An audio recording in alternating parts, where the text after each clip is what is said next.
tout à coup un orage éclate, l'engin explose littéralement et l'affaire commence dès le lendemain matin, on regarde. On regarde. Le 3 janvier 1947, le fermier Brazel découvre dans son champ les débris d'un engin accidenté. Il avertit le shérif local. Les autorités de l'US Air Force bouclèrent immédiatement le secteur et évacuèrent les débris. Dans un premier communiqué, ils révélèrent avoir mis la main sur un ovni. Mais quelques heures plus tard, ils affirmèrent, preuve à la main, que l'engin n'était autre qu'un ballon-sonde. Déjà à l'époque, on parla de manipulation. Le fermier Brazel confirma la thèse du ballon-sonde. Pauvre parmi les pauvres, il eut soudainement les moyens de s'offrir une nouvelle ferme. Aurait-on acheté son silence? En 1981, les langues se délient. Des militaires à la retraite ou leurs descendants lâchent le morceau. Il s'agissait bien d'un ovni. Le fils du colonel Marcel, qui convoyait les débris, adressa une lettre à l'ufologue français Jean Sider. On y lit « Mon père a eu la très nette impression que ces débris étaient des restes de ce qu'on appelait à l'époque soucoupe volante, et je dois avouer que je partage ce sentiment. » Mieux encore, des témoins parlèrent de 4 corps d'extraterrestres récupérés à quelque distance du crash. Certains témoins sont très précis. Le plus grand mesurait 1,20 m, celui qui semblait le plus âgé. Ces humanoïdes n'avaient que 4 doigts et 4 orteils. Ils étaient dépourvus d'oreilles, de nez, n'avaient pas de cheveux et leur bouche était figée. On évoqua l'hypothèse d'essai de nouveaux engins militaires testés avec des singes ou des chiens. Mais plus de 100 témoins impliqués dans l'affaire ont soutenu la thèse extraterrestre, obligeant les autorités à lancer de nouvelles commissions d'enquête. Le dernier rapport connu, émanant de l'US Air Force, conclut à nouveau en 1994 à la thèse du ballon-sonde. Mais au lieu d'un ballon météo, on parle maintenant d'un ballon anti-atomique. Le mystère s'épaissit. Alors, c'est vrai qu'il y a eu 2 versions. D'abord Juste pour être honnête jusqu'au bout, Tina, il faut quand même signaler qu'on a utilisé un certain nombre d'images qui sont contestées, puisque certains disent que les images, notamment lorsqu'on voit des espèces de petits êtres, ne sont pas tout à fait justes et auraient été truquées. D'accord, ok. Alors il faut savoir, donc, on résume, hein, il y a eu 2 théories. À l'époque, la version officielle, c'était ce sont des ballons sondes météo. 1, par dire que c'est un ovni, 2, que c'était des ballons météo, 3, que c'était des ballons qui étaient destinés à observer si certains voisins avaient eux aussi la bombe atomique. Alors Jean-Gabriel Grelet, est-ce que vous croyez, parce que vous avez étudié le sujet, est-ce que vous croyez à la nouvelle théorie des ballons anti-atomiques qui vient du nouveau rapport de l'US Air Force? D'ailleurs, je dois dire que toutes les informations que j'ai montrent que personne n'y croit, pas même les journalistes du Washington Post ou du New York Times qui tournent en ridicule l'explication de l'US Air Force.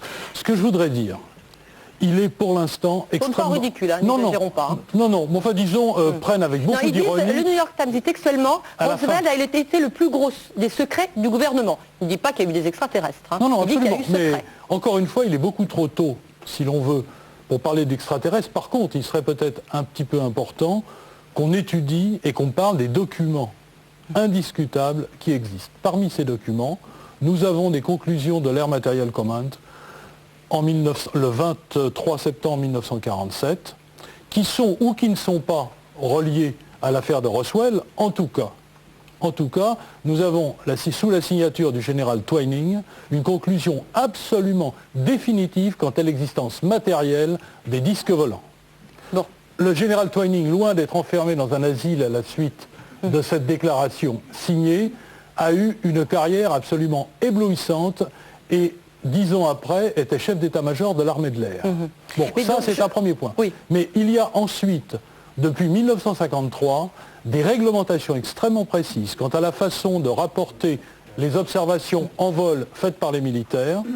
Ça, vous parlez du rapport Janaps? Non, pour l'instant, c'est la régulation, les règlements de l'Air Force 200-2 qui ont commencé à être, bon, peu importe du détail, et qui concernent les observations faites par des pilotes militaires. Ceux-là sont restés secrètes, on peut le dire, jusqu'à la publication du rapport Condon. Est-ce qu'il est vrai qu'il y a des archives qui ont disparu? Toutes les archives de l'époque ont disparu. Alors, c'est pas moi qui le dis, c'est l'US Air Force qui, dans le document que vous nous avez présenté, reconnaît que toutes les archives de la base de Roswell, entre 1945 et 1949, ont été partiellement détruites.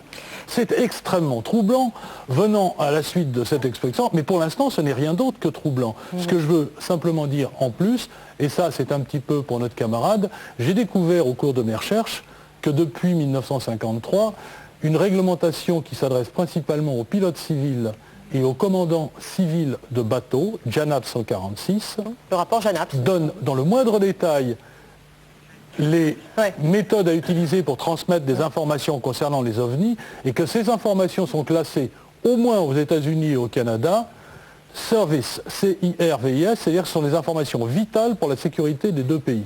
C'est tout. Mais j'avoue qu'on ne peut pas sérieusement aborder le dossier si on ne prend pas en compte aussi ces textes juridiques. Pierre Lagrange, moi j'aimerais qu'on passe la parole à Pierre Lagrange, parce que vous êtes sociologue, vous avez dirigé le numéro spécial Sciences et Parasciences de la revue Ethnologie française. En tant que sociologue, qu'est-ce que vous pensez de ce rapport JANAPS? Est-ce que vous pensez effectivement qu'il y a une grande politique de désinformation de la part du gouvernement américain et que ce qu'on a retrouvé en 1947, c'était bien des soucoupes volantes? D'abord, dire que l'armée a des secrets, c'est une lapalissade. Oui, ça, je le sais. Bon. Le problème, il y a un autre problème. C'est pas l'affaire de Roswell qui a lancé les soucoupes volantes, c'est l'affaire Kenneth Arnold. Oui, l'affaire de Roswell démarre au début juillet 1947. Il faut rappeler le contexte. Le contexte, c'est la guerre froide. Donc, quelles sont les idées des militaires à cette époque-là? C'est qu'il y a peut-être des engins russes qui sont envoyés au-dessus des territoires des États-Unis.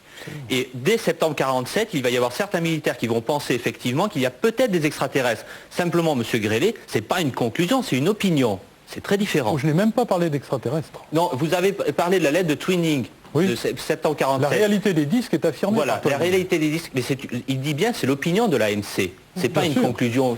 Parce qu'il insiste aussi dans le même document sur le fait qu'ils n'ont pas de preuves matérielles. Ce qu'il y a, c'est que l'histoire de Roswell ne se trouve dans aucun des documents officiels qui ont été déclassifiés.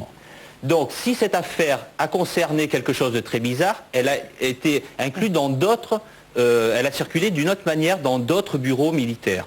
Mais pourquoi il y a eu ces deux versions? Pourquoi d'abord on a dit que c'était des ballons météo, et puis pourquoi 40 ans après on reconnaît que c'était des ballons qui étaient pour détecter les activités nucléaires de l'ennemi? C'est parce qu'à l'époque on ne voulait pas le dire à la population, c'était simplement du secret nucléaire? Oui, mais imaginez à l'époque, tous les dossiers relevant du nucléaire étaient des dossiers qui étaient classés au niveau du projet Manhattan, qui était ultra secret. Donc là, c'est pas vraiment un problème. Par ailleurs, il n'y a pas un consensus au niveau de la réception de l'hypothèse des ballons Mogul, des ballons nucléaires. Il y a une partie des ufologues qui ont enquêté, des ufologues américains qui sont donc des gens qui sont passionnés par ces histoires-là, qui ont enquêté sur les histoires, qui concluent eux aussi que les débris qui ont été retrouvés dans le champ de Brazel du paysan du Nouveau-Mexique sont les débris d'un ballon Mogul. Oui, alors il y a quelques histoires curieuses. Les Attendez.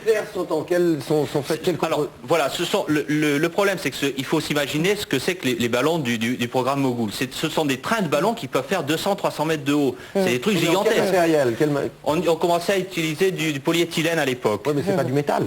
Ah non, mais on parle pas de métal. Ce qu'on disait dans l'affaire Roswell, c'est qu'on a retrouvé des objets, des débris d'objets métalliques. Non, c'est plus compliqué. Non, les débris, Jean-Luc Rivera pourrait confirmer, les débris qu'on a retrouvés sont en fait des choses qui ressemblent à une espèce de balsam, mais une espèce d'alliage qui est très flexible, très dur et tout, et qui pourrait correspondre aux matériaux comme le polyéthylène qui était au début d'application à l'époque.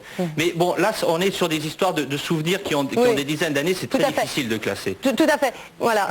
Il y a juste une chose quand même, c'est que moi, évidemment, on a planché un peu sur cette affaire Roswell.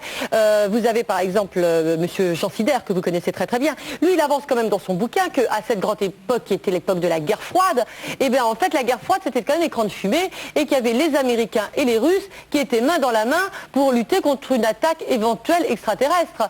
Je veux dire, c'est tout ce qu'on lit quand même sur l'affaire Roswell. Vous n'allez pas me dire, vous pensez vous vraiment que les Américains et les Russes se sont concertés pour... Absolument pas, et certainement pas au début de la guerre froide, parce que en fait, concertation, la guerre de Corée me semble un exemple de concertation plus ou moins curieuse, qui a fait suffisamment de morts pour être véritablement une... Non. Est-ce que vous croyez à la théorie des corps? On a dit qu'on avait retrouvé des corps. Est-ce que vous pensez que c'est probable, possible qu'on ait retrouvé des corps extraterrestres? Je vais vous donner une réponse qui n'est pas personnelle.